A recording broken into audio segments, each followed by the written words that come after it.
계속되는 비 소식의 장마죠. 장마에 여러분들 좀 피곤하시지 않습니까? 괜히 아픈 것도 생기고 이렇게 일하러 가시는 분들은 좀 불편하시죠? 오고 가는 길이. 저희 교회도 좀 약간 지금 실례지만 장마 전선이 이렇게 살짝 들어와서 여기 고기압과 저기압이 있는데 정 안 되시겠으면 좀 위치를 바꿔보세요. 이게 너무 율법적으로 같은 자리에만 앉아 있는 것보다 새로운 각도로 저를 보는 게 아니라 칠판을 보시면 조금 하나님의 옆모습이 보일 수도 있고 그죠? 네? 네, 네, 한번 에어컨을 피하여 아니면 선풍기를 향하여 달려보는 것도 좀 괜찮을 것 같아요. 오늘 말씀의 제목은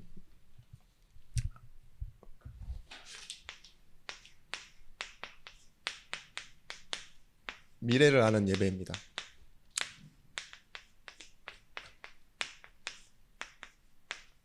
역대하 7장 11절에서부터 14절의 말씀. 오늘 말씀은 굉장히 감사한 순간이에요. 우리로 치면 입당 예배, 헌당 예배 이런 거죠. 솔로몬이 드디어 아버지 다윗에게 약속하셨던 대로, 다윗 때에는 허락하지 않으셨지만 솔로몬의 때에 허락하셔서 성전을 봉헌하는 낙성식을 진행합니다. 그리고 하나님이 실제로 그때 제단에 불을 내려주시고 하나님이 실제로 나타나시는 그 현현의 모습을 보이시면서 하나님의 영광이 나타났다 하는 그런 시간이 표했어요. 성전은 이미 아버지 때인 다윗 때에 다 준비가 되었지만 솔로몬 때에 완성하게 하였습니다. 그리고 완성된 이후에 오늘 말씀 주신 거예요. 직접 나타나셔서. 뭘 말씀하고 싶으셨냐? 제대로 된 예배를 회복해라. 너희의 시작을 하지 말고 하나님이 원하시는 시작을 너희가 알아라. 그렇게 먼저 말씀하시는 거예요. 사무엘하 7장 7절 말씀에 나단을 통해 다윗에게 주신 말씀이 어떠했는지를 한번 우리가 볼 필요가 있습니다. 그 밤에 하나님의 말씀이 나단에게 임하여 이르시되 가서 내 종 다윗에게 말하기를 여호와의 말씀이 너는 내가 거할 집을 건축하지 말라 이렇게 말씀하세요. 그러면서 내가 이스라엘을 애굽에서 올라오게 한 날부터 오늘까지 집에 있지 아니하고 오직 이 장막과 저 장막에 있으며 이 성막과 저 성막에 있었나니 이스라엘 무리와 더불어 가는 모든 곳에서 내가 내 백성을 먹이라고 명령한 이스라엘이 어느 사사에게 내가 말하여 너희가 어찌하여 내 백향목집을 건축하지 아니하였느냐 말하였느냐 하고. 하나님은 백향목이라는 건 레바논의 최고의 고급 재료인 나무예요. 그걸로 집 지어달라고 말한 적 어느 사사에게도 없었다고. 너에게도 마찬가지라고. 나는 성전을 지으라고 말한 적이 없다. 이 말은 뭐예요? 다윗의 스스로의 생각이라는 거예요. 근데 하나님은 그것도 들어주세요. 그걸 원한다면. 그래, 네가 제사 드리고 제물 드리는데 그게 더 편하다면 그렇게 해라. 근데 내가 원하던 바는 아니다 이렇게 말해요. 언제부터 내가 집에 거하겠다고 했느냐. 너와 함께 있겠다고 했지. 이 말이에요. 내가 나를 위한 집이 아닌 내가 너를 위해 집을 지어주겠다고 하지 않았느냐. 그죠? 그 약속을 먼저 믿으라는 거예요. 그러니까 한마디로 말해서 하나님이 부담스럽다? 이럴 수도 있지만 순서를 먼저 알아라. 너가 나를 위한 집이 아닌 내가 너를 위한 거한 장소를 만들어 가겠다 이렇게 말씀하신 거예요. 그러면서 사무엘하 7장 16절 말씀에 내 집과 내 나라가 내 앞에서 영원히 보존되고 내 왕위가 영원히 경고하리라 하셨다 하라. 우리는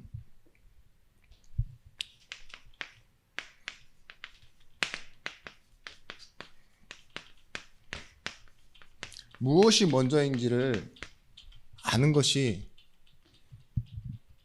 우리가 가지고 있는 답으로 정말 세상을 보는 중요한 응답입니다. 신앙생활은 그런 것입니다. 우리가 하나님을 믿는다는데 어느 타이밍에 믿느냐가 굉장히 중요하거든요. 그죠? 시작부터 하나님을 믿고 시작하는 사람이 있고, 문제 와서 다 두들겨 맞고 병원에서 이제 장례식장 들어가기 전에 믿는 믿음이랑은 달라요. 믿음이 언제 부여되느냐, 믿음으로 언제 시작하느냐. 물론 날마다 회개하시는 분은 참 감사한 분이죠. 그죠? 오히려 어떤 끝에서 하는 회개보다 어떤 시작에서 하는 회개라고 말할 수도 있겠습니다만, 무엇이 먼저 있느냐. 세상은 뭐라고 말합니까? 자기 우선주의로 생각을 해요. 진화된 어떠한 세상, 그런 세계를 말하지만 하나님은 이 세상의 시작 자체를 태초에 하나님이 계시니라고 말씀하세요. 뭘로 계셨대요? 말씀으로 계셨다고 말합니다. 요한복음 1장 1절 말씀에 태초에 말씀이 계시니라, 이 말씀이 하나님과 함께 계셨으니 이 말씀은 곧 하나님이시니라. 그리고 뭐라고 나오죠? 창세기 1장 1절에서부터 이 7절 말씀까지 쭉 보시면 빛이 있으라, 바다가 있으라, 오늘 다 말씀하시잖아요. 말씀하신 대로 그대로 되니라. 보여요? 태초에 하나님과 뭐가 함께 있었다고요? 말씀이 계셨는데 이 말씀이 곧 하나님이시래요. 예수 그리스도는 뭡니까? 말씀의 성취라고 말하잖아요. 말씀이 육신되어 우리 가운데 오심에. 우리는 우리의 시작도 마찬가지여야 돼요. 우리의 상황과 형편과 어떤 지식과 정보에서 시작하는 것이 아니라 늘 다시 생각해 보셔야 돼요. 물론 사람이 진화는 좀 어느 정도 했겠죠. 그죠? 뭐 몇천 년 전 사람보다는 조금 달라졌을 거예요. 환경 때문에도 있고. 우리나라 평균 신장이 많이 올라갔다 그러잖아요. 그죠? 왜 그럴까요? 식습관이 바뀌었으니까. 자세가 바뀌었으니까. 그죠? 그런 환경에 따라 변하는 것도 있었을 거예요. 그런데 성경에서는 이 우주에서 하나님이 이 지구라는 내에서 인간을 만드시고, 어떻게 만드셨다고요? 하나님의 형상대로.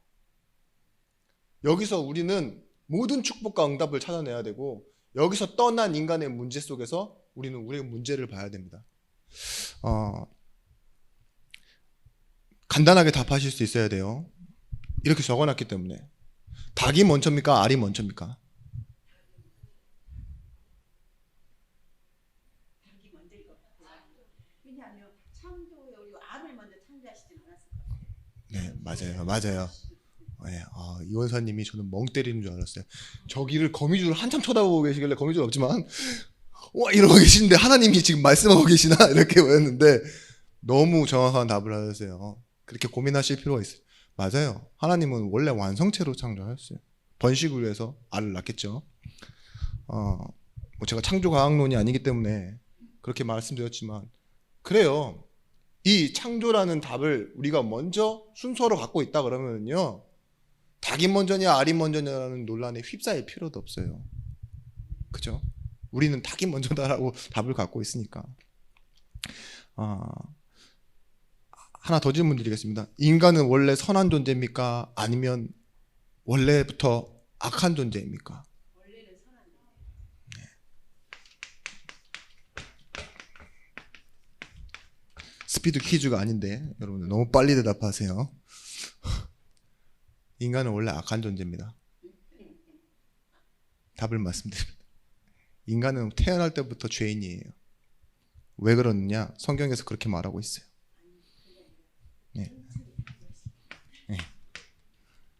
그렇네요. 또 맨 처음 창조하셨을 때, 근데 그 창조 말고 우리가 태어날 때, 이게 태어날 때 말하는 거거든요. 네.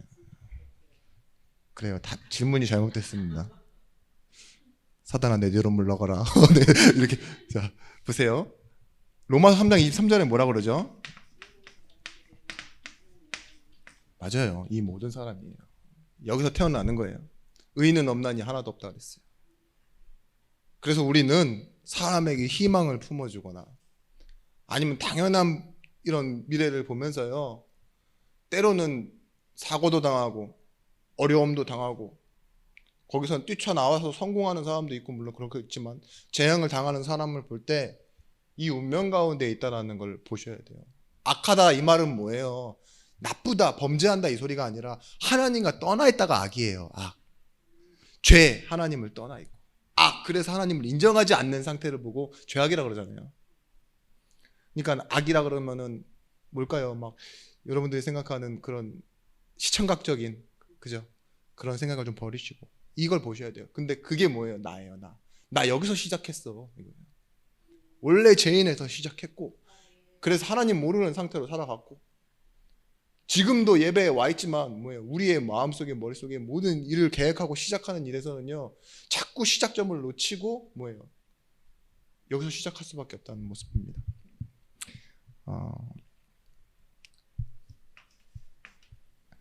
그래서요, 지금 솔로몬이 헷갈릴 수 있는 부분에 대해서 하나님은 순서를 바로 보라는 거예요. 네가 예배함으로 믿음이 자라나고 하나님께 영광 돌려지는 게 아니다, 이 소리예요. 지금 우리 한국 교회와 세계 교회에 많은 믿는 사람들이 헷갈리고 있어요. 예배를 통해 은혜 받고 믿어야지 이렇게 생각해요. 그게 아니라니까요. 믿음의 표현이 예배가 되어지는 거예요.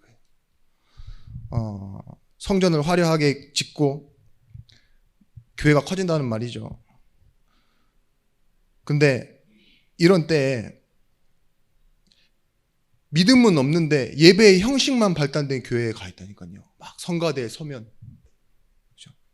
내지는 막 본당 봉헌할 때 내가 건축 헌금을 하면 예배위원으로 쓰고 내가 그 시간을 준비하고 뭔가 그럴 때 있잖아요. 자기가 믿는 줄 알거든요. 그죠? 당연히 믿음으로 하는 행위를 하고 있고요.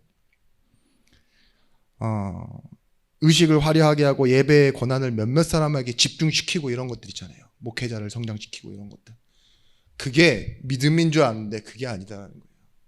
진짜 예배는 원래 장막 같은 곳에서 드려도 믿음의 사람이 드리는 게 예배예요.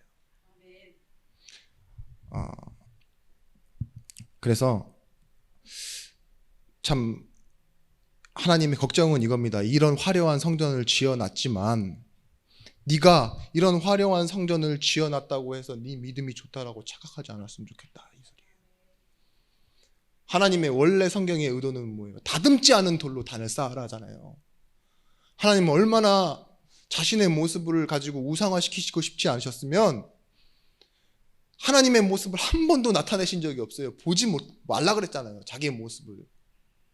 그러니까 이스라엘 앞에도 나타나지 않으시고 아브라함에게 나타나시 또 횃불 하나로 지나가시고, 그때 어떤 때는 돌을 들어 얘기하게 하시고 이랬잖아요. 우상으로 만들까 봐. 오늘 우리는 그래서요, 이 예배, 교회라는 응답을 가지고 시작을 바르게 하고 미래를 이미 알고 시작하셔야 됩니다. 다른 말로는 결론을 내고 시작하셔야 됩니다.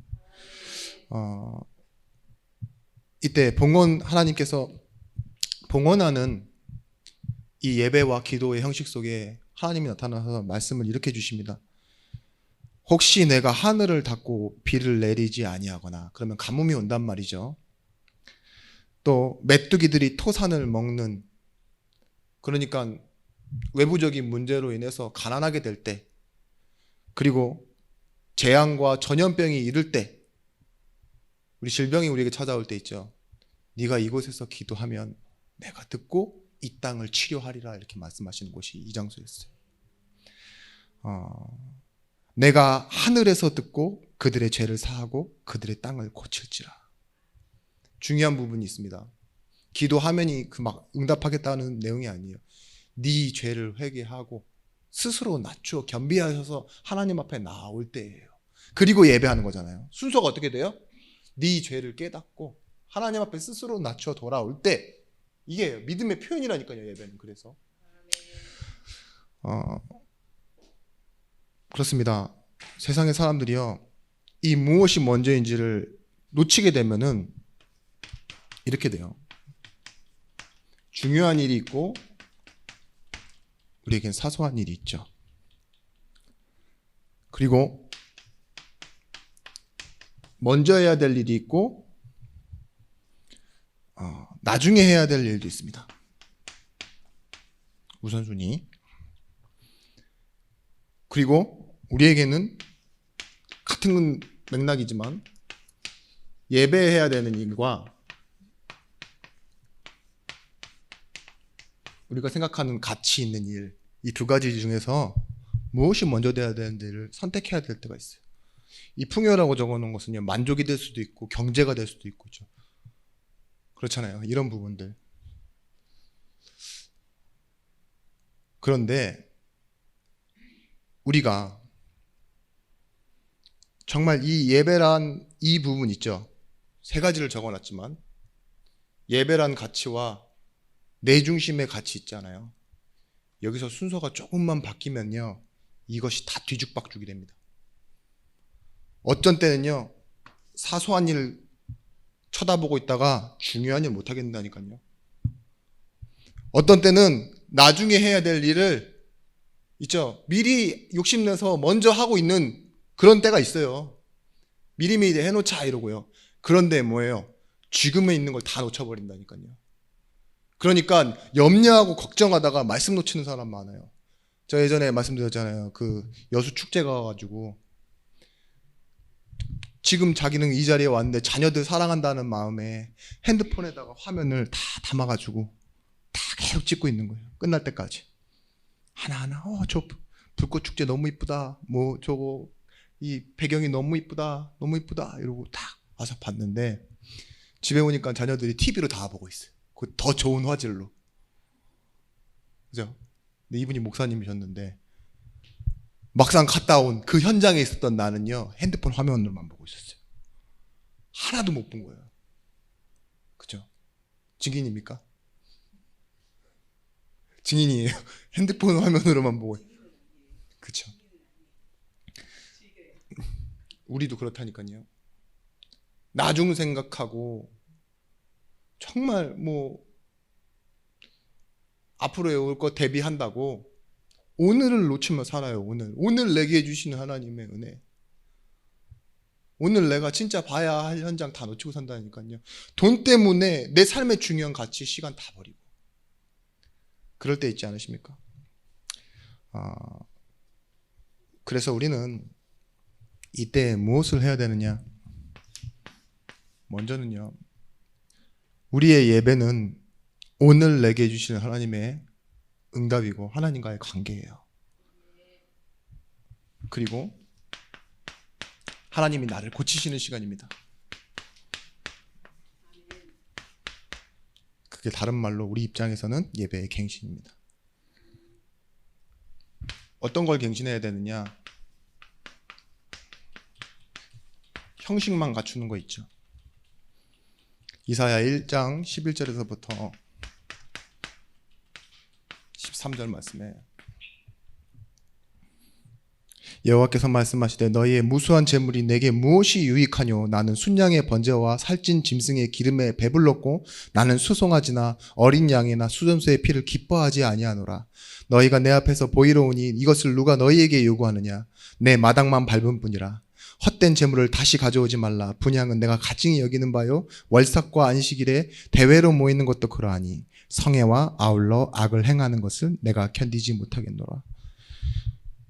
형식만 갖춘다는 말은 뭐냐? 내 삶에 있어서 하나님을 믿지 않으면서요, 예배만 왔다 갔다 하는 사람 있죠. 출석만 하는 사람. 그러면서 믿지도 않으면서 있잖아요. 자꾸 헌금으로써, 봉사함으로써 자기가 믿는다라는 것을 채우려고 하는 사람 있잖아요. 하나님이 원하시는 것은 은혜에 대한 인정이지 내가 행위를 함으로써 하나님 내게 복 주세요가 아니잖아요. 근데 우리도 모르게 내가 하고 있는 모습에 취해버린다니까요. 목사가 전도하고 사역하고 막 그런 데 있잖아요. 내가 하나님께 영광 돌리고 있다 착각하면 됩니까? 당연한 거잖아요. 전도 현장이 백곳을 뛴다. 제가 너무 감사한 일이죠. 근데 내가 믿음이 있다 착각하면 안 돼요. 그거는 내가 전도하는 행위가 믿음으로 나타나는 건 아니잖아요. 그죠? 하나님이 함께 하시는 증거지. 하나님이 내게 백꽃을 뛸 수 있는 증거와 기쁨과 은혜를 주셨구나. 이렇게 깨닫는 것이죠. 그래야 사람한테 말씀을 전달하고 뭔가 하나님 그들이 스스로 느낄 때 하나님이 은혜가 필요하구나라고 느끼지. 방법을 배우지 않고 그렇게 되지 않겠습니까? 하나님이 뭐라 그래서 재물 싫대요. 그 냄새 맡는 걸 내가 원하는 게 아니래요. 왜 네 의미는 모르고 행동만 계속하고 있니? 그 말이잖아요. 선생님이 숙제 검사하는 게 좋겠습니까? 이 새끼 똑바로 안 했네. 꽉 채워야 되는데. 이러면서. 선생님이 무슨 환자예요? 꽉 채우고 싶은 환자. 야, 이거 꽉 채워야 되는데 애들의 손가락을 다 부러뜨려야 되겠다 이러면서 빽빽이 써오라고 그러고. 그게 아니잖아요. 이 아이의 성장을 기대하면서 원래 교육 방식이 그러하니까 그런 걸 따라가는 거죠. 하나님도 그런 거예요. 예배란 일에 있어서 문제 있어도 와. 이걸로 알려주고 싶으신 거예요. 힘들지, 연약하지, 가난하지. 근데 왜 재물 드리려고 합니까? 하나님 섬긴 거예요. 그 순서 있잖아요. 이 순서 앞에 무엇이 중요한지 이거 놓치지 마. 네가 어떠한 사람이었는지 너를 놓치지 마. 그리고 내가 누군지를 알아줘. 이게 하나님의 방법이었어요. 사실 그 말이에요. 헛된 재물. 내가 거지냐? 이 소리 말이 똑같아요. 내가 이게 필요하대? 이거죠. 와서도 그래요. 왔으면은 인사도 하고 차도 마시고 얼굴도 보고 이래야 되잖아요. 근데 와서 앉아있다 그냥 가요. 인상만 빡 쓰고 눈은 딱 째려보다가 가요. 그게 온 거냐? 이 소리인 거예요. 하나님은 진짜 대화하기 원하시고 관계하기 원하시는데 지금 네 삶 속에서는 전혀 나를 찾지 않다가 그렇게만 하는 거, 형식만 갖추는 거 하나님은 원하시지 않는다는 거죠. 또 하나, 우리는 예배했다 하면서요 진짜 하나님이 원하시는 방향으로 걷지 않습니다. 그리고 하나님이 원하시는 방향 속에 있는 현장, 이걸 어떻게 살아가요? 지금 놓치고 살아가고 있어요. 성도들의 모습이 그러합니다. 예레미야 7장 4절 말씀, 나중에 돌아가서 한번 찾아보세요. 너희는 이것이 여호와의 성전이라 여호와의 성전이라 여호와의 성전이라 하는 거짓말을 믿지 말라. 예레미야가 엄청 흥분했어요. 똑같은 말을 3번이나 합니다. 너희가 만일 길과 행위를 참으로 바르게 하여 이웃들 사이에 정의를 행하며 이방인과 고아와 가부를 압제하지 아니하며 무죄한 자의 피를 이곳에서 흘리지 아니하며 다른 신들의 뒤를 따라 화를 자초하지 아니하면 내가 너희를 이곳에 살게 하리니 곧 너희 조상에게 영원 무궁토록 준 땅이니라. 보라, 너희가 무익한 거짓말을 의존하는도다. 이 말은 뭐예요? 네가 하나님을 위해서 하는 일이 아니라는 거예요. 다른 거 다 무시하고 과부도 고아도 마음에 담지 아니하고 오직 너만 잘 되려고 지금 나와 있는데 여기가 여호와의 성전이라 여호와의 성전이라 여호와의 성전이라 거짓말하지 말라고. 이건 네가 너를 섬기는 너의 우상이지 하나님의 집이 아니다 이 소리죠. 그렇습니다. 우리는 교회에서 예배하고 돌아간 뒤에는요 반드시 내 삶을 하나님 앞에서 봐야 돼요. 그러면 뭐가 보이느냐? 하나님이 내게 보이시는 현장이 있어요. 여기로 임마누엘 누리면서 함께 가는 거예요. 오직하면 산상수훈 산상보훈이라고 하죠. 하나님이 여기서 보물과 같은 말씀, 수훈, 중요한 말씀을 왜 주셨습니까? 심령이 가난한 자 보게 될 거라고. 의에 줄이고 목마른 자, 그 현장을 네가 봐야 된다. 복이 있는 사람이 되라 이거잖아요. 그걸 못 보면 복 없는 사람이에요. 자꾸 자기 배, 의심, 염려, 불신, 믿는 사람끼리 분쟁, 갈등, 이런 것들이 왜 생깁니까? 내 방향, 이 현장을 못 보니까 그래요. 저 예배하러 오는데 이제 차에 타서 딱 오자마자 자, 지금 나 예배잖아 오늘. 그래가지고 이제 교회 간다 이러고 이제 끊으려고 하는데 형님 한 말씀만 드려도 돼요? 근데 얼마나 급하면 이런 말을 할까? 예배 메시지 해야 된다고 그러는데 시간을 다 아는데 그래서 해봐. 그러니까 제가 지금 고소당하게 생겼어요. 그래서 왜? 그러니까 그 이직하는 거 가지고 어디로 가는지 뭐 이런 걸 다 했는데 자기는 나름대로 좋은 회사를 가는 거예요. 세계 1위 기업으로 간대요. 근데 뭐 연봉도 몇천 단위로 뛰고 그래서 집도 그저께인가 전화 왔을 때 집도 계약했고 차도 메르세데스 뽑았다고 자랑 아닌 자랑을 하더라고요. 근데 그래 이러면서 그때 그 친구가 저한테 했던 말이에요. 어떤 목사님이 누구 선교사님 뭐 욕했다 이러는데 내가 발을 들이지 못하게 할 거라고. 내가 누구 목사님 찾아가갖고 뭐 총회장님 목사님 찾아가갖고 그분을 끝장낼 거라고 막 저한테 이러더라고요. 그래서 네가 뭔데? 제가 그래서 제가 이제 좀 흥분하길래 다시는 안 볼 생각으로, 다시는 안 볼 생각은 아니고 진짜 사랑하는 마음으로 이게 마지막이라도 해야 될 도리는 해야 되겠다. 하나님의 은혜 앞에 서라. 네가 뭔데? 네가 하나님이야? 네가 왜 일의 원인을 만들고 결과를 만들려고 해? 이번 주일 말씀이었잖아요. 모든 원인은 내게 있는 것이 아니라 하나님께 있는 거라고. 하나님이 시작하고 이루어 가시는 거라고. 걔 논리는 그랬어요. 그 친구의 논리는 선교사님인데 어떻게 그럴 수 있냐. 그분이랑 싸움 붙은 분도 목사님이에요. 그러면 똑같은 거지. 하나님의 은혜 아래 있는 사람들인데 반은 맞고 반은 틀리다? 그렇게 보고 싶지 않아요. 구원이 반만 받았으면 구원입니까? 아무것도 아닌 거예요. 문제도 아니고 답도 아닌 거예요. 우리가 그런 반반의 논리에 빠진다니까요. 양념 반 후라이드 반이 아니에요. 둘 다 맛있지만 현장 방향 놓치면요, 내가 조금 더 가까운 쪽으로 선택하게 돼 있어요. 그렇죠? 저는 그래서 진짜 하나님의 은혜라는 거, 그 속에서 시작된다라는 거, 그 부분이 있으면 여러분들에게는 오히려 이 놓치고 있던 나를 발견하는 게 답을 찾아가는 중요한 기회가 됩니다. 친구가 이제 그런 말을 했는데 제가 답은 다 못했어요. 왜냐면 교회 와야 되니까. 근데 제가 왜 그런 일이 일어나는 줄 알아요? 회사가 35m밖에 안 떨어져 있대요. 바로 옆에 경쟁회사로 가는 거니까 잘 돼서 가는데도. 근데 그런 거예요. 상황에 따라 남의 문제가 자기 문제처럼 막 느껴지기도 하지만 막상 자기 앞에 문제가 딱 떨어지니까요, 이제는 뭐예요? 저 서밋타임 찬양 듣고 있습니다. 이러더라고요. 그래, 내가 필요하지. 기도하자. 그리고 나중에 얘기하자. 이렇게 말을 했는데요.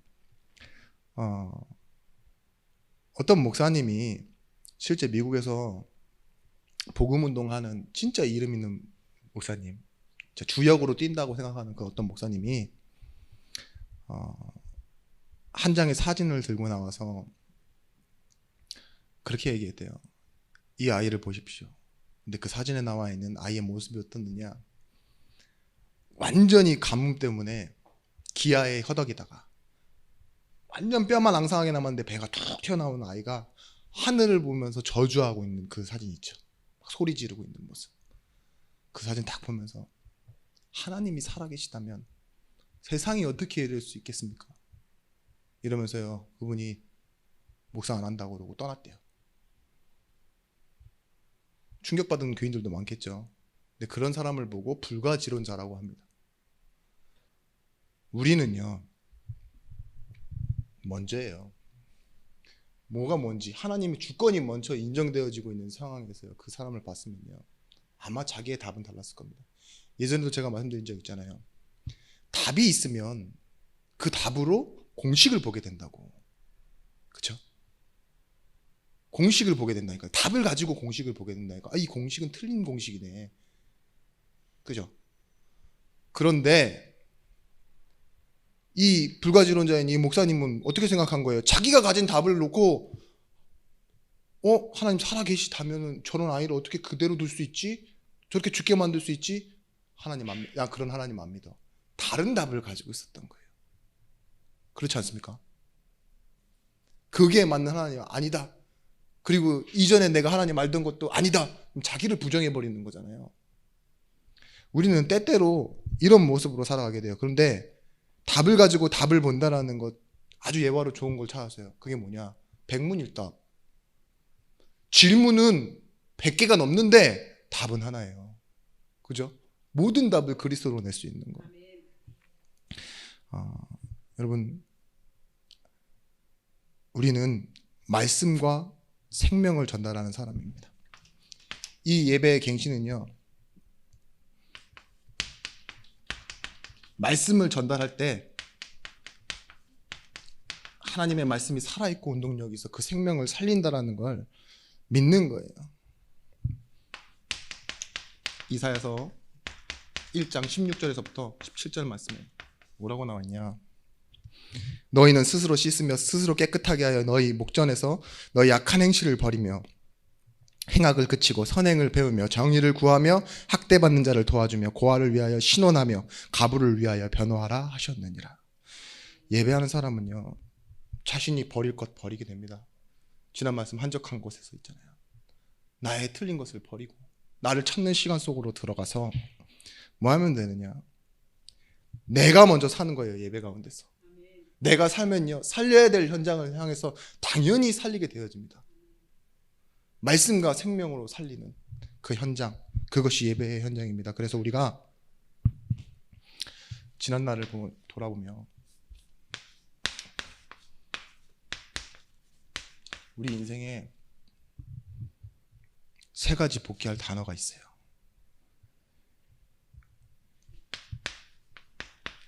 인류의 역사와 내 개인의 인생 가운데 이 세 가지 단어로 늘 복귀하시면 됩니다. 하나님은 언약 때문에 이스라엘 백성들을 인도하셨고 우리를 인도하실 것입니다. 노예였던 그들을 나오게 하셔서 가는 동안에 일곱 족속 30왕 한 왕을 만나게 하셨어요. 31왕을. 그리고 이기고 어디까지 데려가셨습니까? 약속이 성취될 가나안 땅까지 데려가셨습니다. 가는 동안에 애굽, 홍해, 요단, 그리고 쓴물이 있는 마라, 많은 곳들이 있었어요. 왜 올 수 있었겠습니까? 의지 때문에, 말씀에 순종했기 때문에. 어떻게 보면 의지는 전혀 없었죠. 목표를 완전히 상실해버렸으니까 계속 애굽을 가리키고. 말씀에 순종했습니까? 계속 불신앙했잖아요. 그러면 의지로 가는 것도 아니고 말씀 순종해서 가는 것도 아니었습니다. 어떻게 가는 거였어요? 하나님이 이루실 언약을 위해서요, 불신앙하는 그들을 계속 인도해 가신 거예요. 이게 우리 인생에 계속 복귀되어져야 돼요. 그래, 나는 틀리지, 나는 실수했지, 나는 실수할 수밖에 없는 환경에 있었지, 내 주변도 연약했지, 그렇게 나는 배웠지, 나는 살아가고 있지. 그렇지만 뭐예요? 하나님께 인도받고 있지가 가장 앞으로 와야 돼요. 사실은 우리가 마지막에 가서 깨닫는 것도 중요하지만 시작 전부터요. 그래, 나는 인도받고 있는 인생이야. 자, 보세요. 이 언약 안에 테두리 속에 우리의 인생이 들어있는 거라니까요. 하나님의 크신 주권 가운데서 우리의 인생이 들어있어요. 그 안에. 우리 인생 안에 언약을 꾸겨 넣는 게 아닙니다. 우리는 세상의 약속과 방법, 이념, 새로운 것들, 감정, 이런 것들 가지고 살아가는데요, 사실은 하나님의 백성은 하나님의 약속 때문에 살아가고 있는 겁니다. 두 번째, 우리의 기쁨을 다른 곳에서 찾으면 안 됩니다. 어디에 있냐?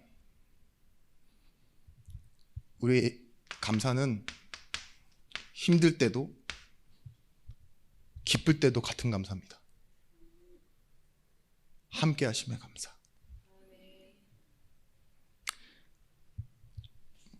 우리의 인생의 서론, 본론, 결론, 모든 것에 하나님이 함께 하셨어요. 안식하는 교회의 모습은 분배받는 땅, 그렇게 나타나지만요, 하나님의 능력으로 전쟁을 이기고 또 땅을 기업으로 받고 또 여호와께서 함께 싸우심으로 승리하였고, 이런 서론 본론 결론도 있죠. 모든 원인, 지난주 말씀처럼 뭐예요? 여호수아가 실수하고 그래서 기부원 받아주고 그랬는데 하나님은 그들을 살리라 하셔서 해와 달아 멈춰라 했는데 뭐예요? 기도하고 묻지도 않은 여호수아에게 하나님은요, 모든 세상을 바꾸는, 세상을 살리는 능력을 보여줬어요. 어떻게 그럴 수 있었겠습니까? 하나님께 묻지 않는 그 순간에도 하나님은 함께 하셨기 때문에. 여러분, 우리의 최고 축복은 뭡니까? 교회의 축복은 하나님이 함께 하시는 겁니다. 그래서요,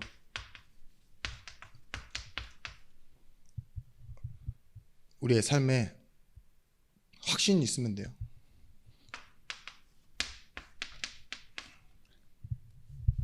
너무 잘 알고 있는 우리는 구원받았습니다. 그래서 이 안에서 모든 것을 찾아내시면 됩니다. 아무것도 부족한 것이 없습니다. 하나님 내 인생을 완전히 저주와 재앙 속에서 이끌어내셔서 천국과 보좌의 축복 가운데로 우리를 이끌어 놓으셨습니다. 우리는 그리고 하나님께 완벽하게 인도를 받습니다. 그래서 인도의 확신을 가지시면 돼요. 우리는 실패한 것처럼 보이지만 실패는 실패가 아닙니다. 오히려 하나님의 은혜를 깨닫게 하는 것이고 하나님의 더 크심을 의지하고 확인하는 시간입니다. 그래서 우리는 승리의 확신을 갖는 겁니다. 우리가 기도할 때 어떤 일들이 일어납니까? 내가 기도한 내용에 따라 응답받는 게 아니에요. 주문처럼 하나님은 응답을 예비하시고 준비하셨어요. 그리고 말씀으로 우리를 깨닫게 하십니다. 그게 기도 응답이에요. 우리는 그래서요, 사제의 확신 절대입니다. 절대. 그 어떤 것도 하나님을 사랑해서 우리를 끊을 수 없습니다. 그리고 언제든 우리를 하나님 앞에 서지 못하게 할 게 없다고요. 그래서 때를 따라 돕는 은혜를 얻기 위하여 우리가 어떤 문제가 있어도 하나님 앞에 나아올 수 있어요. 그게 사제의 확신이에요.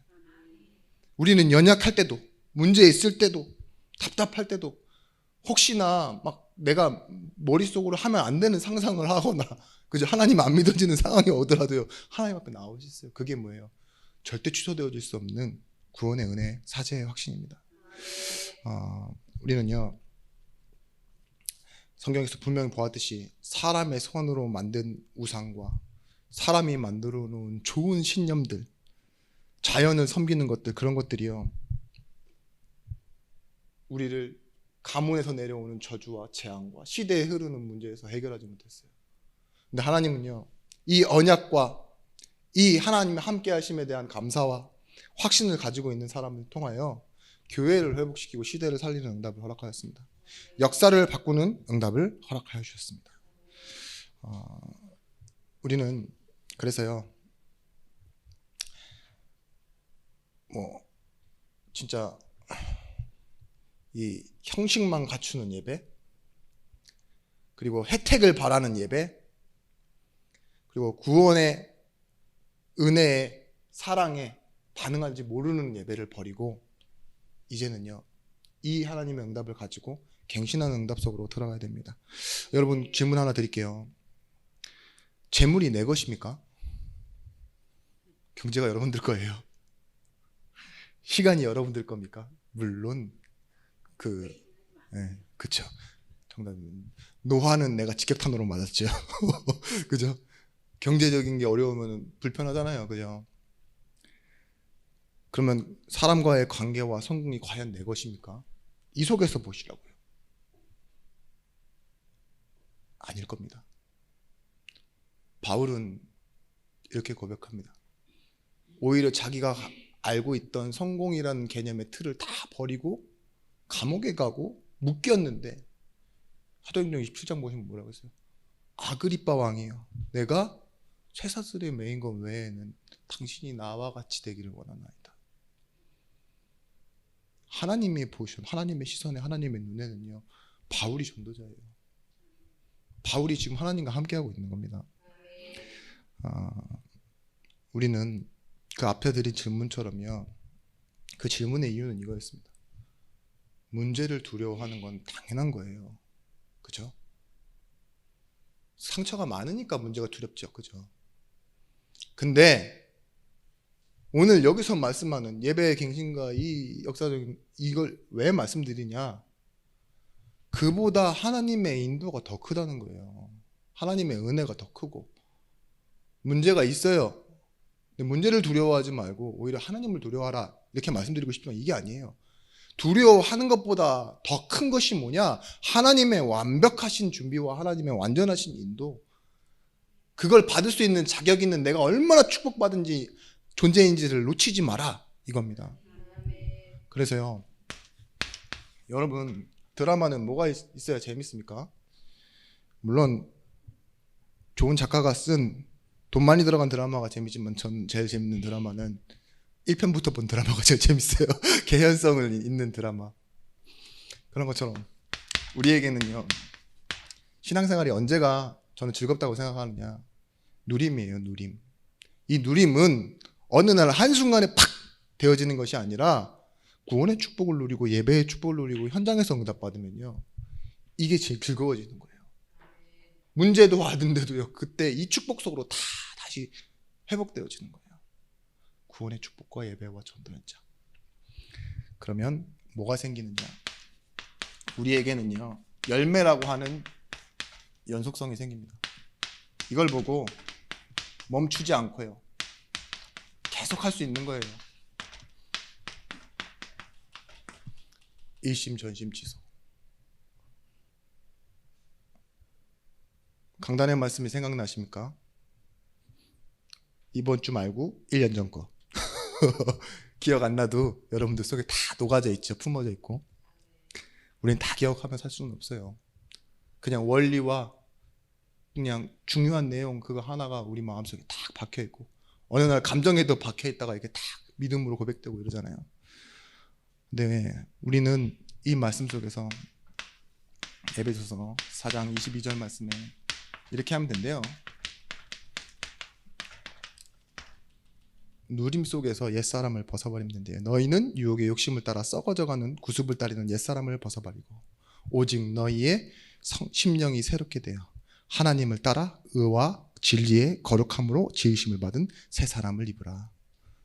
옛사람이 뭐가 된다고요? 새 사람이 된대요. 이 누림 속에 여러분 새 응답 받는 새 사람이 되시는 겁니다.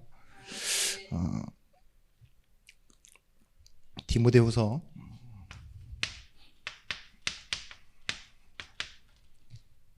6장 12절 말씀, 디모데 전서입니다.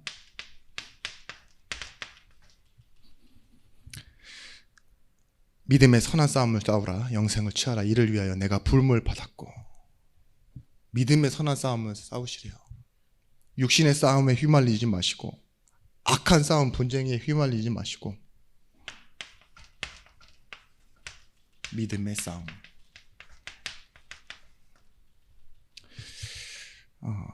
근데 이 믿음의 싸움은요, 사실은 우리가 지금 있는 새로운 문제가 아니에요. 사실은 영적인 상태라는 건요, 오래된 문제 때문에 찾아오는 것이지 방금 눈앞에 있는 것 때문에 내가 확 바뀌는 게 아니라니까요. 그렇죠? 여러분들 속에 찾아내셔야 됩니다. 내 안에 오래돼 있던 문제 있죠. 고질적인 문제. 내가 늘 넘어지는 부분이 어딘 줄을 여러분들은 모르셔도 목사님들은 아실 거예요. 하나님은 아실 거예요. 그런 것처럼 뭐예요? 여러분들도 알아요. 사실은 내가 어디 부분에 약한지. 그 오래된 문제에 대해서 답을 내시면요, 그 오래된 문제를 겪고 있는 사람에게요, 다른 식으로도 답을 줄 수 있어요. 나랑 똑같지는 않을 거니까. 야고보서 4장 7절 말씀에 믿음의 선한 싸움을 싸우라. 이렇게 너희는 하나님께 복종할지어다 마귀를 대적하라. 그리하면 너희를 피하리라. 우리는요, 이 믿음의 싸움이 결국은 영적 싸움이고, 이 영적 싸움은 결국은 주도권 싸움인 걸 알고 계셔야 됩니다.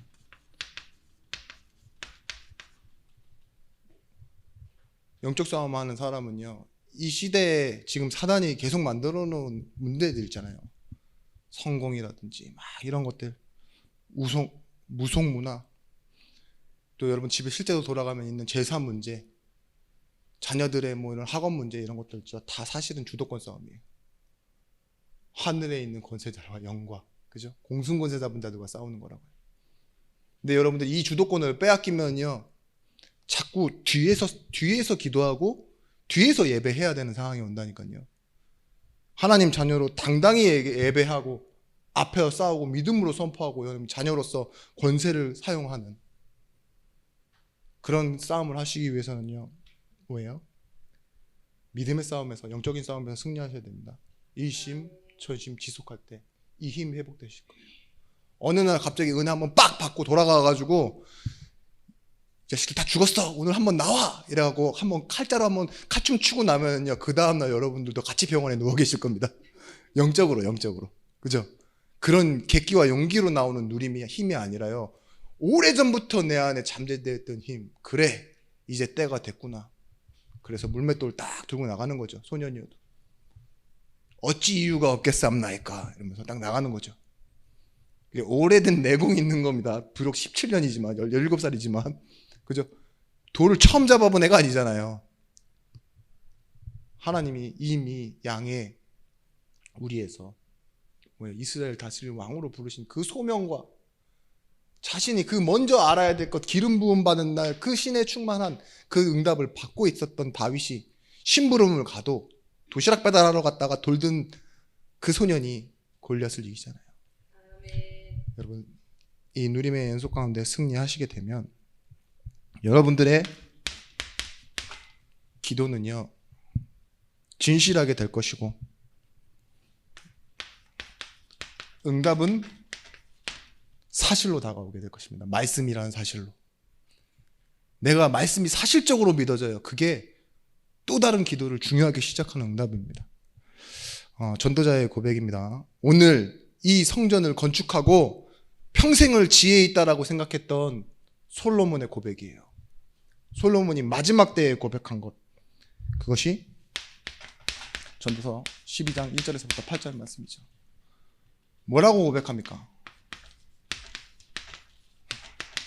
다 봤어요, 다 가졌어요. 그렇지만 헛되다예요. 답이 났습니다. 어떤 답이 났습니까? 오직 하나님만 새 것이다. 이 답이 나온 거예요. 오늘 이 말씀 처음 시작할 때, 성전 건축할 때 하나님 말씀 뭐라고 주셨죠? 그래, 내가 하늘에서는 비를 내리지 않아 문제가 올 수도 있다. 그게 재앙, 자연적인 재앙이에요. 거기에 내가 응답하게 되어 있어요. 외부적인 문제예요. 메뚜기 떼가 갑자기 나타나는 사건과 사고, 그래서 나타나는 경제적인 문제 겪을 수 있지. 너희가 가난해질 수 있지. 그때 내가 땅을 치료하게 되어 있어요. 질병의 문제, 전염병 돌 때, 그때 네가 이곳에서 나를 믿고 고백하고 나를 찾는다면, 회개하고 돌아온다면 뭐예요? 내가 너를 고치리라, 이렇게 말씀하셨어요. 솔로몬이 안 겁니다. 후회할 일도 많이 했지만 뭐예요? 세상의 모든 것은 헛되고 구분했어요. 딱 뭐예요? 오직 하나님만. 해 아래, 해 위에 하나님은 새 것이 되신다는 거죠. 오직의 응답을 받게 되었습니다. 오늘 여러분들이 기도가 해서 응답받는 건 아니지만, 기도가 되어지는 상황 속에서 응답이 오게 되어질 때 이 응답을 통해 또 다른 사람에게, 생명이 필요한 사람에게 이 응답을 고백하는 한 주가 되시기를 기도하겠습니다.